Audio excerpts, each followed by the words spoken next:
What is going on, everyone? Another year, another version of the Peg Trail GORE-TEX. I've reviewed the previous two versions of this hybrid waterproof runner, so I'm excited to see what changes they're coming with in 2022 and compare it with the previous models. Let's get right into it.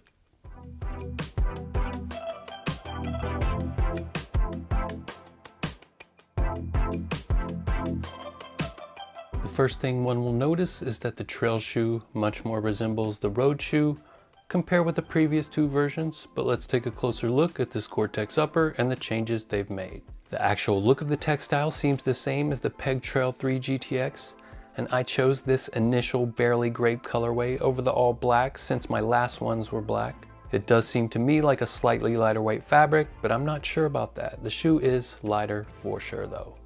You get these little TPU or rubber dots for protection as a toe wrap, very similar to the Trail 2, but no toe bumper. I must say that on my Trail 3s, my toe bumper recently started coming loose from the upper, and that didn't happen with the Trail 2s, but they squared off the toe a little more on the Trail 3s, so I think that caused this glue situation here. So maybe that's a good thing the toe bumper is gone, but your toes may not think so on the trails when you kick a root. The sole does wrap up on the toe some, so there is a little protection. The Trail 4 has a shallower toe box compared to the Trail 3 and could cause problems to anyone with larger feet. As far as the width of the forefoot, it has a medium width. They have went back and simplified the lacing design again. This upper is very similar to the road version, but no fly wire as they're trying to keep this upper waterproof. The thin tongue has some padding and is gusseted or sewn in up to the third eyelet.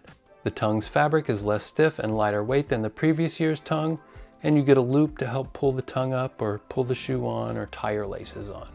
The eyelets are just the fabric fused at the ends and coated in a thin rubbery overlay, much more minimal than the previous 2 years, and the laces have some reflective threading for night runs. The gaiter here on the collar is the biggest difference from the road shoe. That gaiter helps keep dirt, debris, and water out, and it does a fairly decent job at that, but some tiny pebbles and occasionally some water may get in, but that happens less often than you would think. As far as the aesthetics of the heel counter, it's been simplified from the previous Trail versions, once again, more resembling the road shoe with the same textile used on the entire shoe. I do like the design changes to simplify the pull tab, as the Trail 3's pull tab was weak and the Trail 2's was pretty useless. Honestly, I always use the gaiter as a pull tab, so you probably do too. There is some contour padding on the interior heel, and the heel counter is sturdy, giving a similar feeling to the previous 2 years versions. The high-vis midsole is using the same React foam with a smoother look and probably the same durometer as the previous 2 versions, which is softer on average than what you'll find on most trail shoes. On foot, to me, it feels about the same, maybe a little softer, but about the same. As far as stack height, its heel height is 36 millimeters. That's 11 millimeters more than average across trail shoes because people don't want to feel wobbly on technical terrain. And so with that high of a heel stack, you might feel a little wobbly.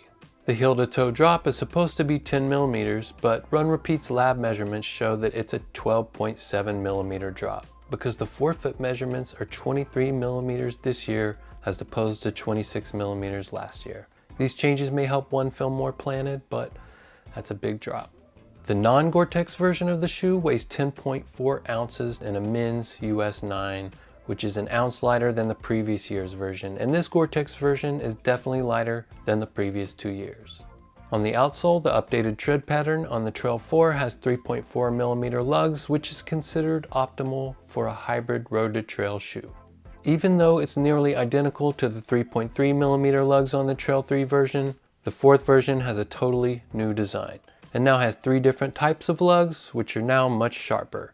Many runners felt that the Trail 3 struggled with grip, especially on wet surfaces, but the Trail 4 does a better job. It's still not the shoe for wet, wintry, sticky mud, but it's fantastic for hard-packed, gravelly, and rooty types of trails, so many will appreciate this updated sole that shines on the roads and trails. The other small difference is that the outsole also wraps around the side of the forefoot some for better grip, and the previous 2 years didn't. The removable insole is similar to the previous 2 years versions, and the shoe is true to size. So how does the shoe feel on foot, and who is this shoe for? The shoe feels similar to previous years, but I do appreciate the lighter weight.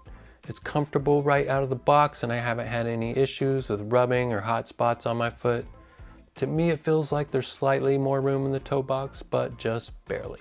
If you're a road to trail kind of person, beginner or avid runner, and you're looking to keep your feet dry through rain and snow with a comfy plush ride, then these are for you. If you have a wide foot or stay more on the soaking wet, muddy technical trails, this high foam stack and trail pattern may leave you wanting more and not as stable as you'd want, so I'd look somewhere else. If you're buying these to walk or work in the bad weather, then I'd say yes, you'll stay comfy and dry. So that's it for the Nike React Pegasus Trail 4 GTX. That's all I can think of anyway. Hope you guys enjoyed that. Later.